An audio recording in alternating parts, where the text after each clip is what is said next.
जो मैं ज़मीन की आंदोलन में लड़ रही थी, हमारे संगठन के तरफ से हमारे साथी लोग लड़ रहे थे, माननीय श्रवण कुमार निराला जी, ये आप देखेंगे कि श्रवण कुमार निराला जी लगातार उनको कई बार 4 बार 1 साल के अंदर 4 बार जेल में डाला गया। झूठा आरोप में लगा करके उनको प्रताड़ित करने की कोशिश की गई। हमारे घर को हमारे भाई को भी उन्होंने उठा लिया, हमारे रिश्तेदारों को उठा लिया।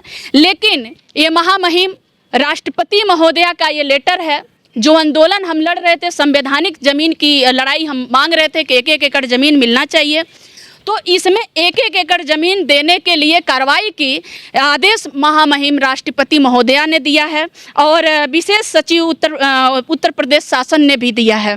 तो इसलिए मैं सभी लोगों का आभार व्यक्त करती हूँ मैं इस बात पे कि हमारे सभी लोगों ने साथ दिया है।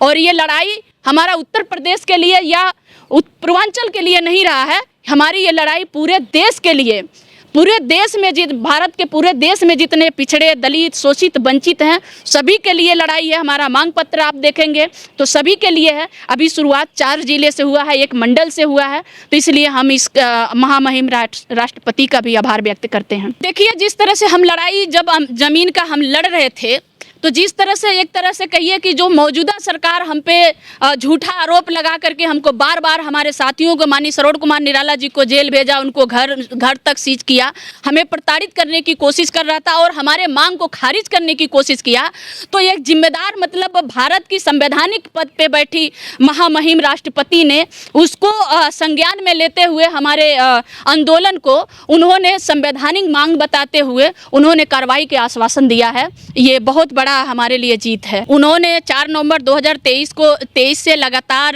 जब हमारे साथी जेल में रहे, हमारे लोग बाहर आकर के आंदोलन करना शुरू किए, जिसमें राहुल नागपाल जी और दीदी निर्देश सिंह जैसे किसी तरह से बच करके जब दिल्ली में आई, प्रेस कॉन्फ्रेंस की, जब यहाँ के मीडिया साथी भी सवाल उठाने लगे, सामाजिक कार्यकर्ता भी सवाल उठाने लगे, तो माननीय मुख्यमंत्री योगी आदित्यनाथ जी लगातार हफ्तों दिन तक उन्होंने दलितों के बस्ती में जा करके कार्यक्रम लगवा करके उन्होंने कहा कि हम ज़मीन देंगे, लेकिन उन्होंने ऐसा कुछ नहीं किया। उन्होंने ज़मीन देने की बात कही, क्योंकि आंदोलन रोकने के लिए जो कार्यकर्ता, जो सामाजिक कार्यकर्ता लोग ज़मीन पे आंदोलन करने की बड़ा आंदोलन करने का पूरा बनाया था, उसको शांत करने के लिए उन्होंने कहा ज़मीन देंगे, लेकिन अभी तक उन्होंने कोई ज़मीन नहीं दिया। बिल्कुल मुझे लगता है, मुझे भरोसा है, उम्मीद है, क्योंकि संविधान के एक सर्वोच्च पद पे बैठे हुए ये भारत की प्रथम नागरिक का ये लेटर है और जिसकी बात सभी लोगों को मानना जरूरी है।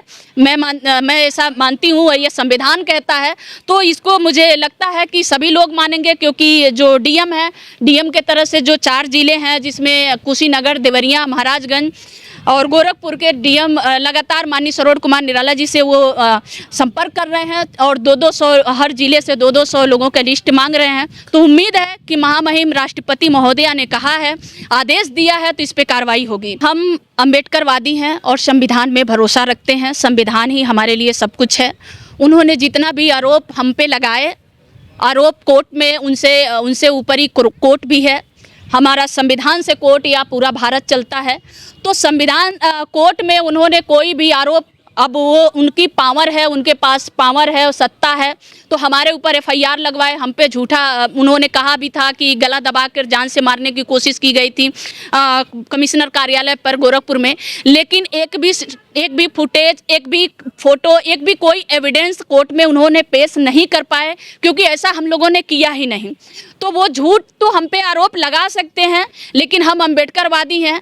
हमने बाबा साहब से, अपने महापुरुषों से संघर्ष करना सीखा है और ये संघर्ष तो हम लगातार करते रहेंगे, तब तक करते रहेंगे जब तक हमारे लोगों को ज़मीन नहीं मिल जाती। आप पे जो मुकदमे दर्ज हुए हैं, जिनमें आप जमानत पर अभी चल रहे हैं, वो केस आप पे खत्म होगा या नहीं होगा? कोई आधिकारिक तौर पर कोई ऐसी बयान दिए गए हैं, नहीं दिए गए हैं सरकार की तरफ से?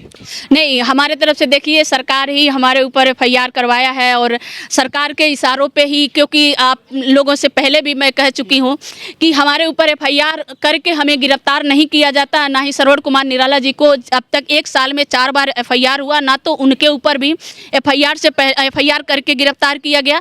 एफआईआर करने से 24 घंटे, 15 घंटे, 16 घंटे पहले उठाया जाता है, 15 घंटे 16 घंटे गुप्त जगहों पे रखा जाता है, जबकि हमारी मौलिक अधिकार है। आप देखेंगे कि अनुच्छेद 21(1) कहता है कि आप किसको गिरफ्तार करोगे, कहाँ पकड़ोगे, कहाँ रखोगे, कैसे उसके परिवार को बताओगे, कुछ भी नहीं बताया जाता। तो वो लोग पहले गिरफ्तार करते हैं, फिर अपने आका से मीटिंग करते हैं कि कौन से कौन धारा लगाए जाए, कितनी बड़ी धारा लगाई जाए, फिर कितने लंबे समय तक इनको जेल में रखा जाए। तो ये सब उनसे उम्मीद नहीं है, लेकिन कोर्ट पे भरोसा है, कोर्ट से उम्मीद है और संविधान से उम्मीद है कि संविधान और कोर्ट हमारे साथ न्याय करेगा। उन्होंने हम पे लगातार 1 साल, मैं वही कहूँगी कि 1 साल में 4 बार FIR किए, निराला जी को 4 बार जेल भेजे और 2-2 महीने, 1-1 महीने, 15-15 दिन वो जेल रहे हैं। उनका घर भी सीज कर दिया गया था। लेकिन श्रवण कुमार निराला जी उस भी कितनी भी परिस्थितियाँ आई, चाहे हमारे संगठन के कोई भी साथी अपने आंदोलन से, अपने लड़ाई से पीछे नहीं हटा है। तो कहीं ना कहीं हमें उम्मीद है कि कहीं ना कहीं कितना भी ये करेंगे, हम लड़ते रहेंगे। हम संविधान में विश्वास रखते हैं, तो हमें उम्मीद है कि जो राष्ट्रपति महोदया ने कहा है तो लोगों को ज़मीन ज़रूर मिलेगी। लेकिन क्या रूपरेखा है आंदोलन की? भूमिहीन लोगों के लिए जो आप आंदोलन कर रहे हैं, घर बैठेंगे, लोगों से मिलेंगे, क्या करेंगे? वो फाइनेंसिंग कहाँ से हो रही है आपको, फंडिंग?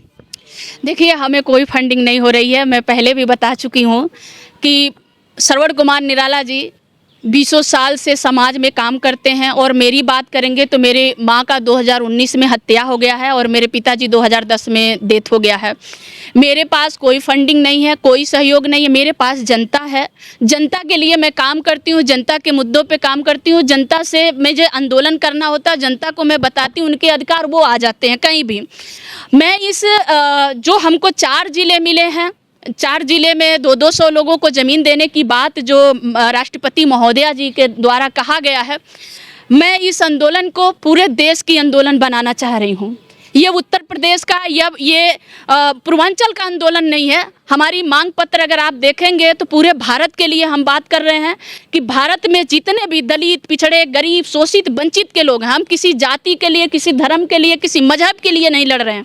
जो गरीब है, जो शोषित है, जो वंचित है, सभी को शिक्षा समान मिलना चाहिए, सभी को चिकित्सा समान मिलना चाहिए और जो भूमिहीन है उसको 1-1 एकड़ ज़मीन मिलना चाहिए। यह संवैधानिक अधिकार है, क्योंकि हर क्षेत्र में बराबर की भागीदारी है। तो किसी के पास हजारों एकड़ ज़मीन, किसी के पास 500 एकड़ ज़मीन, 100 एकड़ ज़मीन और किसी के पास सर छुपाने के लिए घर बनवाने तक का ज़मीन नहीं है, तो ये तो संविधान के खिलाफ है, संविधान के हमारे मौलिक अधिकारों के खिलाफ है। तो इसलिए बाबा साहब की ये आंदोलन जो है, ये बाबा साहब की आंदोलन है। ये आंदोलन श्रवण कुमार निराला जी का नहीं है, अंबेडकर जन मोर्चा का नहीं है। ये आंदोलन बाबा साहब का है। बाबा साहब ने कहा था कि शिक्षित बनो, संगठित बनो, संघर्ष करो। बाबा साहब ने कहा था और मानवर कांसी राम साहब ने कहा था, जो ज़मीन सरकारी है वो ज़मीन हमारी है। तो आज सरकार में ही लोग बैठे हुए हैं जो हमारे ज़मीनों पे कब्जा किए हैं। जो थोड़ी बहुत ज़मीन हमारे लोगों को मिली भी है, जैसे सीलिंग एक्ट के बाद जो पट्टा के किसी को 1 बीघा, किसी को 2 बीघा, किसी को आधा मंडा जो ज़मीन मिली है, उस पर भी सत्ताधारी लोग ही कब्जा किए हुए हैं। मैं बात करूं तो जब ये भारत में जब अंग्रेज आए थे तो यहाँ एक लॉर्ड कॉर्नवालिस कानून बना था।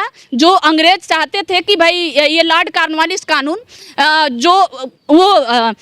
लगान वसूलने के लिए कि खेत से लगान ली जाएगी, और उस कानून को उन्होंने क्या किया, जो यहाँ के दबंग लोग थे, मनबड़ लोग थे, उन्हीं लोगों से उन्होंने कहा कि भाई इतने क्षेत्र में आप लगान वसूलोगे, इतने क्षेत्र में आप। उन्होंने क्षेत्र बांट दिया। जब भारत आज़ाद हुआ तो सब कुछ राजा राजशाही खत्म हो गया, राजा रजवाड़े खत्म हो गए। लेकिन मैं और जगह की बात नहीं करूंगी, उत्तर प्रदेश की बात करूंगी। तो राजा परवौना, राजा उनवल, राजा बासी, राजा सोहरतगढ़, भाई आज भी राजा रजवाड़ा क्यों है? उनके पास हजारों एकड़ जमीन है। मैं चैलेंज देकर के कहती हूँ, अंबेडकर जन मोर्चा की मैं राष्ट्रीय अध्यक्ष हूँ, मैं चैलेंज देकर कहती हूँ कि उनकी जितनी ज़मीनें हैं, चाहे 2 एकड़, चाहे 10 एकड़, चाहे 500 एकड़ ज़मीनें हैं, आप उनके लीगल पेपर निकालेंगे तो किसी गुरहू के नाम से, किसी कतवारू के नाम से, किसी मंगरू के नाम से ही निकलेगा, उनके नाम से नहीं है। तो इसलिए उन जमीनें, और वो लोग क्या किए, वो सत्ता में शामिल हो गए। तो जो पट्टा की भी जमीन हमें मिली थी, जो हमारे लोगों को मिली थी, वो आज तक कब्जा नहीं मिला है। तो अंबेडकर जन मोर्चा ये मांग है अंबेडकर जन मोर्चा की कि उनको कब्जा मिले और जिनको जमीन नहीं मिली है उनको 1-1 एकड़ जमीन